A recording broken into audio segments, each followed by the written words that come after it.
Premier league football star Michael એન્ટોનિયોનો ભયંકર car અકસ્માત થયો હતો, જેમાં તેની કારનો આગળનો ભાગ તૂટી ગયો હતો અને તે ખરાબ રીતે ઘાયલ પણ થયો હતો.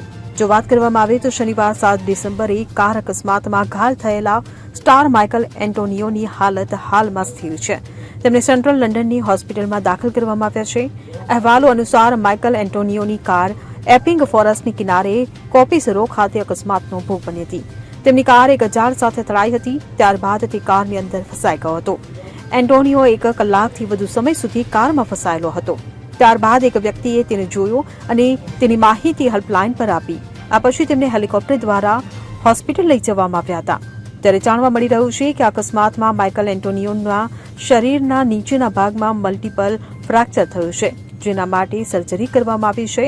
હાલમાં તે હોસ્પિટલમાં ડોક્ટરોની કડક દેખરેખ હેઠળ છે. Bureau report CN24 news. હવે જુઓ દેશ દુનિયાની તમામ ખબરો તમારી આંગળીના ટેરવે. ઉઠાવો મોબાઈલ અને Google Play Store પરથી ડાઉનલોડ કરો અમારી CN24 ન્યૂઝ મોબાઈલ એપ.